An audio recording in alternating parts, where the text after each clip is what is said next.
මේ මොන කර්මයක්ද මේ? යකෝ මිනිස්සු මොන රස්තියද කරන්නේ? මං දැන් ඇවිල්ලා පැය එකමාරක් යන හොටෙල් එකට. අනේ මන්ද එක එක යනවා.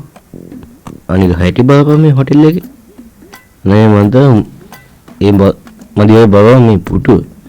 මන්ද ආදි කාලේ පුටුව. එලවටත් නෑ මෙලවටත් නෑ පේන්ටුත් කරලා. මන්ද මේකේ හැටි විතර නිකන් අපාය වගේ. ඒ මල්දියට මේ රස්නේ බුදුහමෝ. Excuse me. yes ma'am. ඔයාගේ ඉන්ටර්වියුවට ආවේ? ඔව් මං ඉන්ටර්වියුවකට ආවේ. හරි දැන් මෙන්න මේ ඔයාගේ වාඩි. ගිහින් බලමුකෝ මොන වගේ ඩයලොග් එකක්ද දන්නේ ඉන්නේ. good morning sir. එන්න ඉඳගන්න. okay sir thank you.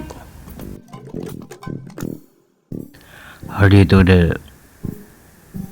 මුලින්ම කියනකො නම මොකද්ද? මගේ නම මලිත්. සත්සර මලිත්. මලිත් සත්සර මලිත්. මොකද කියන්නේ බෝන් ජේම්ස් බෝන් ස්ටයිල් එක කිව්වේ. තොට දැන් ඒකද වැරද්ද? මම දැන් නම කිව්ව විදිහට තොට වැදගත් දැන් කියපන්කෝ. හරි ඒක අවුල නැහැ. එතකොට ඔය තරුණයා මීට කලින් කොහෙද වැඩ කරේ? කලින් මං කොළඹ 5 star hotel එක වැඩ කරේ. කොළඹ 5 star hotel එක. ඉතින් ඇයි ඉතින් අයින් මොන කර්මද? මොකද මේ හැම එකම අහන්නේ මං කලින් කරපු රස්සාවේ අයින් වෙන හේතුවයි. නැස මේ කලින් මං ඉතින් අසුනේ මගේ පදිංචිය නුවර. ඉතින් යන්න ඉන්න කාලේ නිසා අයින් වුණා. ඔව් ඒක ටික අමාරුයි. කොළඹින්ද නුවරේ ඉන්නයි නුවරින්ද කොළඹ යන්නයි ටික කරදරයි. ඉතින් ඇයි ඔය පුතා මේ හොටෙල් එකට මෙන්න තියෙන්නේ කියලා. දැන් ඔබ මොකද්ද මගේ බලාපොරොත්තු වෙන්නේ? යකෝ ඉන්ටර්විව් 20කට ගිහිල්ලා එකකින්වත් මාව ගත්තේ හින්දා තමයි මෙහෙට ආවේ. වෙන ලබන්නේ නැහැ. නැස මම මේ නුවරේ තියෙන හොඳම හොටෙල් එක තමයි මේක. ඉතින් මං හිතුවා මෙතෙන්ටම ජොයින් වෙන එක හොඳයි කියලා. හොඳයි. එතකොට කවුද පුතාට කිව්වේ මේ අද මේ හොටෙල් එකේ ඉන්ටර්විව් එකක් තියෙනවා කියලා? මොකක්? අම්මා තෝගේ ආච්චිගේ හොරමිනිහා කිව්වේ අද මෙතන ඉන්ටර්විව් එකක් තියෙනවා කියලා. රෙඩ්. එතනස මම පත්‍රයක ඇඩ් එකක් දැකලා තියෙනවා අද ඉන්ටර්විව් එකට ආවේ.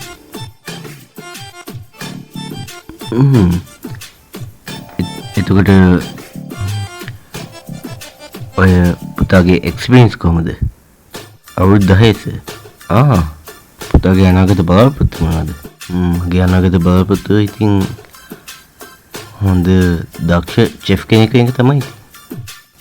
එතකොට මං කෙලින්ම කරනවට එන්න ඔය පුතා මාසෙකට කීයක් බලාපොරොත්තු වෙනද පඩිය?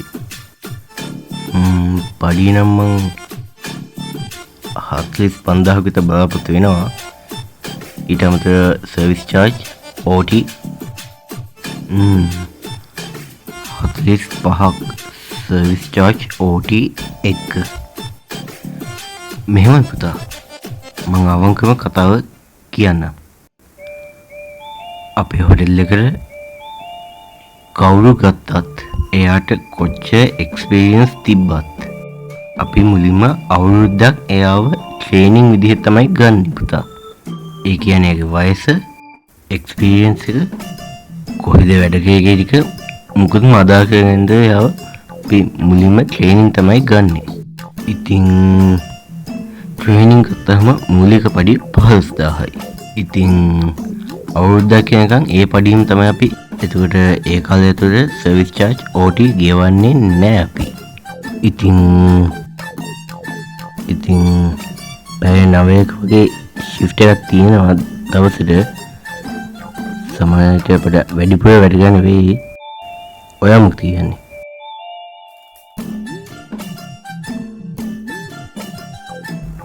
ඇයකෝ තොට මාව පේන්නේ බූරුවෙක් වගේද? පඩි නැතුව උදේ ඉඳලා පැය 20කට ෂිෆ්ට් එකක් කරන මං හරකෙද්දියකෝ උඹලට එහෙම එකෙක් ඕන්නම් ගිහින් හරකෙක් වගේ බූරෙක් වගේ කුලියට ගනි. මෙතන මගේ කාලය කන්න නැතු පලයන්.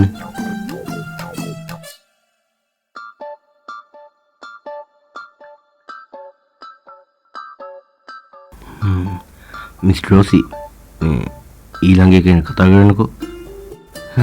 අනේ මන්දා මේ හෝටලේට වැඩ කරන හොඳ එක හොයාගන්නම නැති වේද මන්දා.